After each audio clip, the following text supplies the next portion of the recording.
Fala pessoal, tudo bem? Eu sou o professor César e vamos dar sequência aqui no nosso estudo da física. Hoje eu vou falar com vocês sobre espelhos esféricos. Bom, o próprio nome está dizendo, se ele é esférico é porque não é plano, portanto ele tem uma curvatura. Temos muitos exemplos de espelhos esféricos, tá? Inclusive, em algumas situações você até pode se confundir. Por exemplo, vamos supor que você esteja numa academia e você está diante de um espelho. A impressão que você tem é que aquele espelho é plano. Só que o espelho plano nos dá uma propriedade da simetria. Lembra disso? Imagens simétricas, portanto iguais. Se você está lá na academia diante de um espelho e ele deformou a tua imagem, deixou você um pouquinho mais magro e alto, um pouquinho mais gordinho e mais baixo, é porque é esférico. Ah, mas a parede é reta. Ok. O espelho tem uma curvatura, mínima que seja, mas tem curvatura, tá? Então o que a gente vai estudar hoje são os espelhos esféricos, ok? Bom, eu coloquei aqui em azul o desenho de um espelho esférico.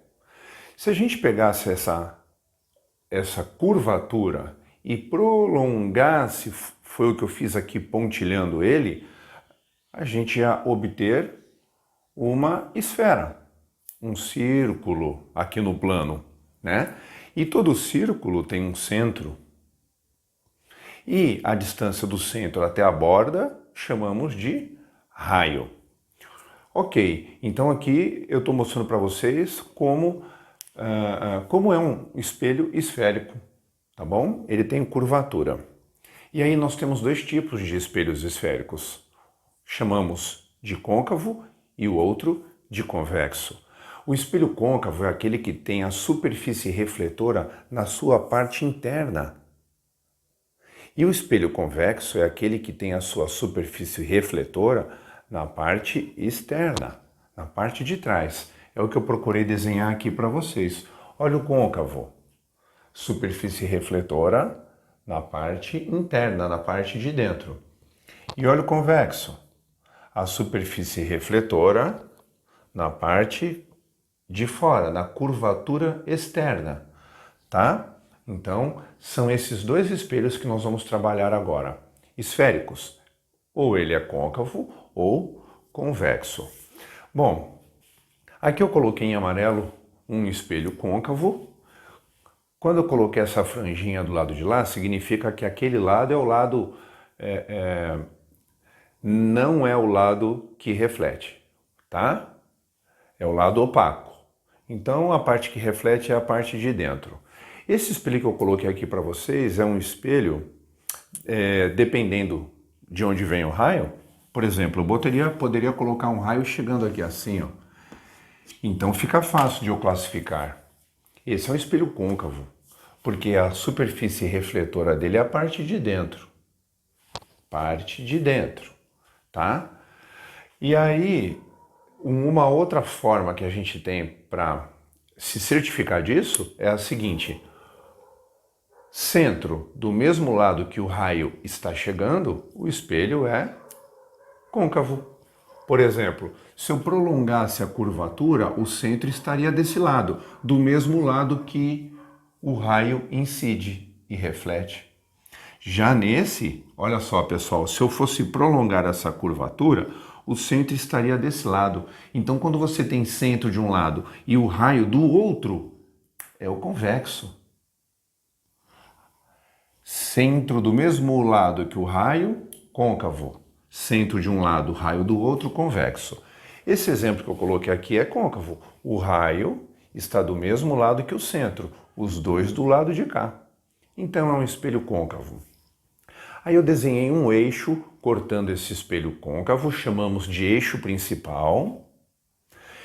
Onde esse eixo cruzar com o espelho, chamamos de vértice. Ali fica o vértice do espelho. Está aqui, simbolizamos pela letra V. Vértice do espelho. Se eu prolongasse essa curvatura do espelho, E iríamos obter um círculo e todo círculo tem um centro. Ah, olha aqui. Chamamos então centro de curvatura. É o centro desse espelho. Você concorda comigo que a distância do centro, a distância do centro até o espelho, quem nós temos aqui? Ah, nós temos o raio. Ah, então centro de curvatura dá na mesma do que raio de curvatura? Sim, tá? Porque quando for medir o centro, essa medida é do centro até o espelho. Nada mais é que o raio, ok? Muito bem. E sabe quem fica exatamente no meio do caminho entre o centro e o vértice? Entre o centro e o espelho? Entre o raio e o espelho? Ou melhor, no meio do raio? É o foco, exatamente no meio do caminho. Então, se esse centro, a distância do centro até o vértice, medisse 60 centímetros, a distância do foco, que eu simbolizo pela letra F, seria 30 centímetros, ok? Portanto, o foco está sempre no meio do raio, no meio do centro de curvatura, no meio do caminho entre o centro e o espelho, no meio do caminho entre centro e vértice. Beleza? Poderia até escrever isso, desse jeitão, ó. Quem é o foco? Ah, é a metade do raio. Isso mesmo, poderia escrever assim, ok? Bom, vamos lá então, pessoal. Vou mostrar para vocês agora como os raios se portam diante de um espelho esférico, ou seja, como ocorre a reflexão de um raio diante do espelho esférico, tá? Mas para isso, primeiro eu vou lembrar sobre a reflexão, a regra, a lei da reflexão diante de um espelho plano. Você lembra? Então eu coloquei aqui um espelho plano para a gente poder lembrar, ó. E vou colocar um raio incidindo aqui, desse jeito.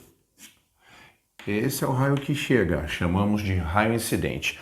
Onde esse raio bater, a gente tem que traçar uma reta chamada reta normal. E a reta normal, obrigatoriamente, tem que formar 90 graus com a superfície do espelho. Então tá aqui, reta normal. Muito bem, regra da reflexão. O ângulo de incidência obrigatoriamente tem que ser igual ao ângulo de reflexão. O ângulo que chega é igual ao ângulo que sai. Pronto, vamos lá medir isso. Tá aqui, o ângulo que chega tem que ser igual ao ângulo que sai. Então aqui eu tenho o ângulo de incidência e aqui o ângulo de reflexão. Se chegou com 30, sai com 30. Se chegou com 50, sai com 50. Lembra disso? Tá. Eu preciso da reta normal aqui no esférico também. Então vamos lá. Vou colocar um caso aqui para vocês, ó. Pronto. Chegou. Diante do espelho. Onde ele bateu, eu tenho que traçar a reta normal. Então, peraí. Se eu fosse passar uma tangente no ponto que ele bateu, seria mais ou menos isso a tangente. A reta normal, pessoal, ela sempre tem que estar 90 graus com a tangente, com a superfície. Como ali a gente tem uma superfície esférica, eu vou traçar uma tangente. E aí, 90 graus, igual aqui, ó, 90 graus, eu coloco a reta normal. Pronto, achei a reta normal. Nossa, professor, a reta normal está indo de onde o raio bateu até o centro. Sim, num círculo, a normal sempre vai se comportar desse jeito, do ponto do círculo até o centro. Então, basta ligar onde o raio bateu com o centro que você obtém a reta normal. Isso mesmo. E aí a gente vem aqui e tira a leitura. O ângulo que chega, lógico, para o outro lado da normal, tem que ser igual ao ângulo que sai. E aí a gente vai desenhar a reflexão desse raio. Ó, para onde ele vinha, tá? Então, de uma maneira geral, a reflexão diante de um espelho esférico é assim que tem que ocorrer, tá? Reta normal e lei da reflexão, beleza? Bom, feito isso, agora eu vou mostrar para vocês um macete que vai nos ajudar muito. Não sei se você reparou que esse raio que eu coloquei chegando ali, ele é paralelo com o eixo e ele refletiu passando pelo foco? Ah, então peraí. Toda vez que um raio chegar paralelo com o eixo, ele reflete passando pelo foco. Com isso, você não precisa ficar desenhando a reta normal. Bora lá, vamos fazer isso aqui. Olha só. O raio chegou paralelo com o eixo, portanto, ele reflete passando pelo foco. Prontinho. Tá feito o primeiro caso. Ah, então peraí. Existe uma outra propriedade, né? Do princípio da propagação da luz, que fala da reversibilidade do raio. Ah, se ele chegou assim e veio para cá, poderíamos inverter. Se passou aqui, ele sai por aqui. Ah, então peraí. Se ele chegou paralelo, ele reflete passando pelo foco. Então, se ele chegar passando pelo foco, como que ele vai refletir? Paralelo. Reversibilidade do raio. Chegou paralelo, reflete passando pelo foco. Chegou passando pelo foco, reflete paralelo. Beleza? Bom, olha aqui esse caso. O raio bateu no vértice. Se eu fosse traçar normal, era só ligar com quem? Onde o raio bateu até o centro. Onde o raio bateu até o centro. Caramba, a normal ia ficar em cima do eixo. Isso mesmo. Mede o ângulo que chega, tem que ser igual ao ângulo que sai. Pronto. E aí a gente já sabe para onde ele vai refletir. Desse jeitão. Sempre que chegar no vértice eu posso fazer isso? Sim. Para ficar mais prático, né? Olha só, ele bateu aqui. Se eu fosse traçar a reta normal, é de onde bateu ligando com o centro. Caramba! Então a normal ficou em cima do raio. Quantos graus eu tenho entre o raio e a normal? 0.